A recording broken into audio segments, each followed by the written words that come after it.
Hey everybody, this is Adam, back for my third video, and affectionately now it's going to be titled Adams for the Love of Movie Picks. So yeah, that's now that it's got a title, it's kind of more official. So yeah, it's going to be interesting. So for the third one, I'm going to talk about the first TV series in my videos. This one is Beast Wars, part of the Transformers series. And yeah, based off of the original Transformers that came out in 1984. Great series. Ran for quite a number of years. Had a great movie that came out in 1986. But this one was released in September of 1996. And it ran for 3 seasons for a total of 52 episodes. And it ran until March of 1999. Great show. Um, One that I highly recommend. I'm a big fan of Transformers. And not being around when the first one actually came out, I just watched reruns of it. This one was different because I was actually around to see it when it came out. So it was quite something. I've seen the entire series now probably 5 or 6 times since it came out. I have the complete series on box set. It's a great show.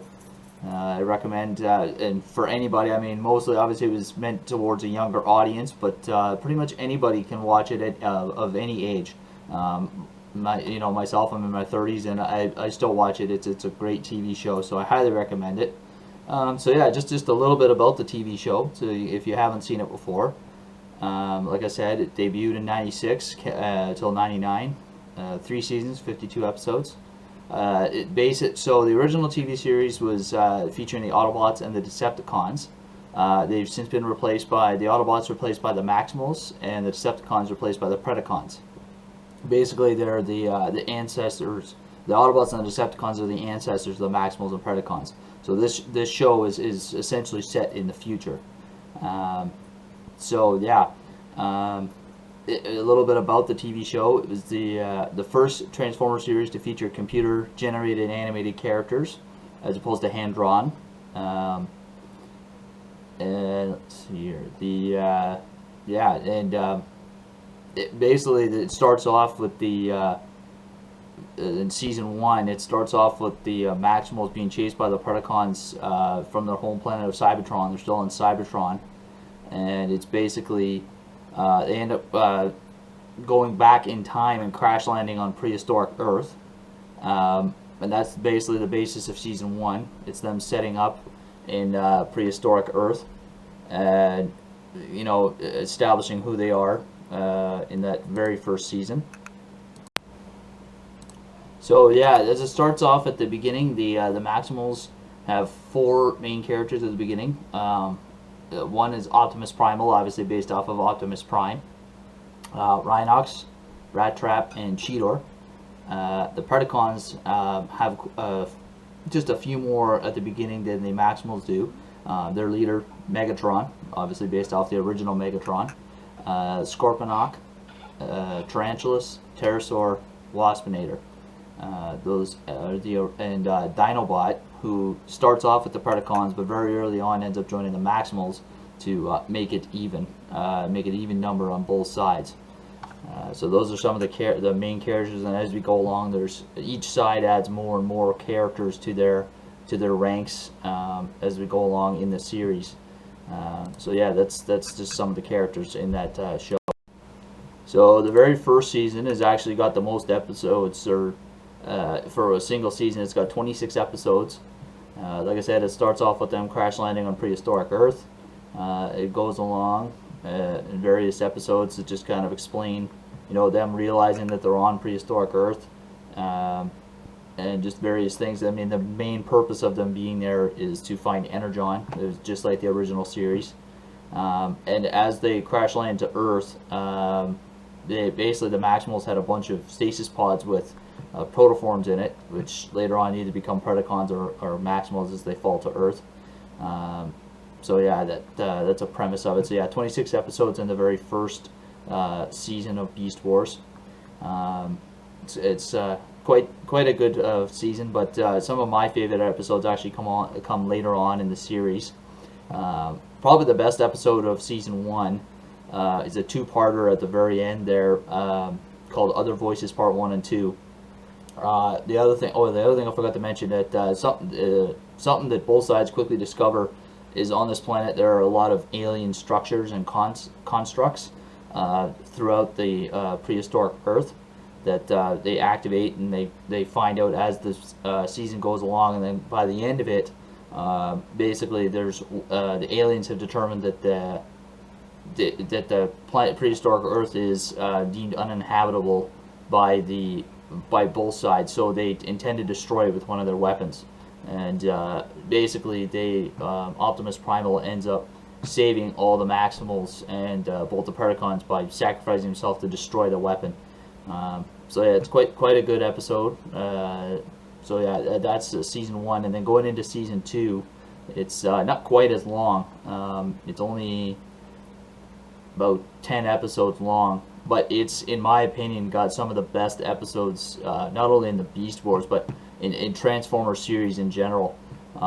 It's just the animation, the storyline, it's really well done. Two of my favorite episodes are Bad Spark, which there's a protoform known as Protoform X that crash lands. He is basically a laboratory experiment gone awry, that they tried to infuse, if I'm not mistaken, the spark of Starscream, one of the old Decepticons, into this protoform, and it makes him super strong and super psychotic, basically, and his name ends up becoming Rampage.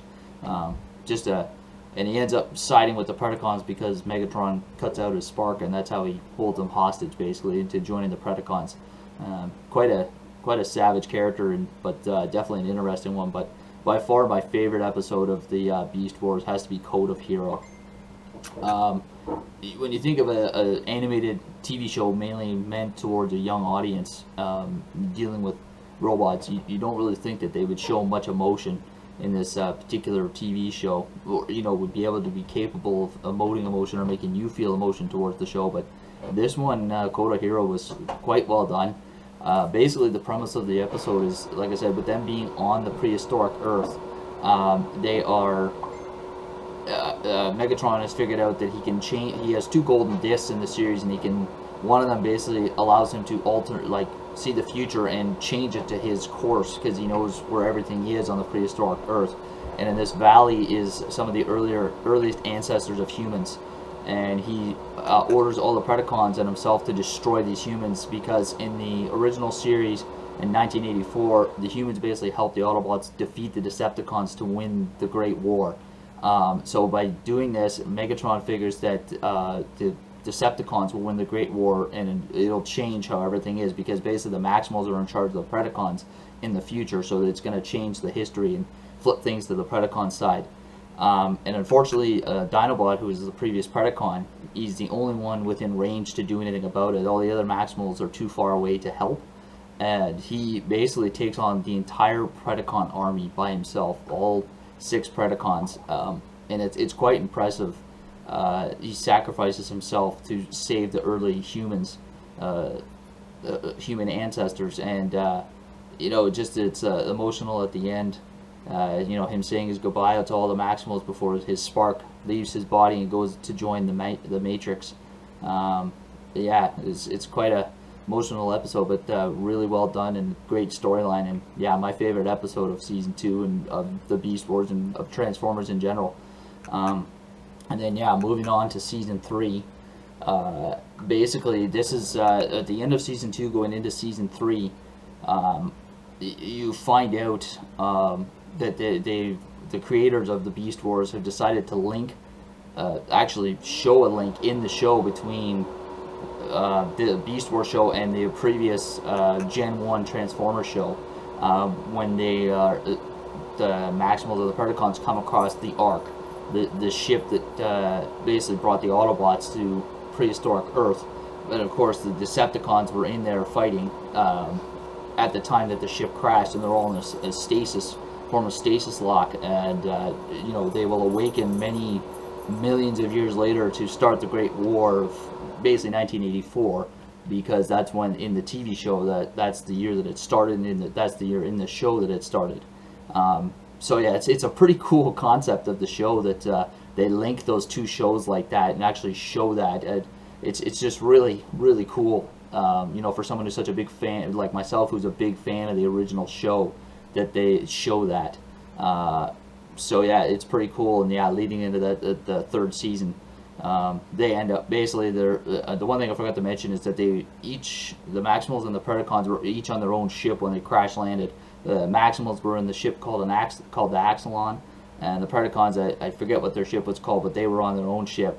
And the Axalon ends up getting destroyed, and basically they end up, you know, using the Ark as their base in season 3. And yeah, so season 3 comprises of another 12 episodes, and it's quite a good season too, just because of the fact that it features, you know, the Ark and the original Decepticons and Autobots. I mean, even though they're not awake, it's still a cool concept to see the two different generations of Transformers in the same series. Because one thing that was different is, obviously being in the 1980s, the original TV show, the animation, as good as it was for the time, it wasn't that great. It was hand-drawn, obviously. So to see them in present-day computer-generated animation, which is really, you know, you can't compare with hand-drawn, is just really cool. Because up until that point, you'd never really seen the original Gen 1 Transformers in that type of animation before. So even though they aren't awake and moving around, it's still a really cool thing to see. So yeah, that basically is it. And then of course at the end of the season 3, they get the Ark loan again, and use it to get back to Cybertron, and it leads into the next series, which is Beast Machines. That we'll save that for another time, but that's basically where that goes after season 3 of the Beast Wars.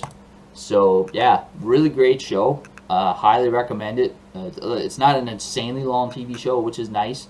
You know, some of these TV shows you get into, they're like, you know, 5, 6, 10 seasons long, and many episodes, and they take forever to watch. This is something like, if you had enough time, you could probably watch the entire series within a week, maybe 2, depending on how many episodes you're watching a day. So yeah, it's a great watch. Highly recommend it. I mean, you can certainly pick it up on Amazon or any place that sells DVDs, like specializes in DVDs or movies. I'm not really sure if it's available on any streaming platform. You might be able to find it on YouTube. But yeah, highly recommend checking it out. And it's a good watch. And yeah, that's the end of my 3rd video. Hope you liked it, and I hope you liked the title that I've given my series. And yeah, we'll be back for the 4th video hopefully very shortly. Alright, you take care guys, and we'll see you in the next video. Alright, have a good one. Bye.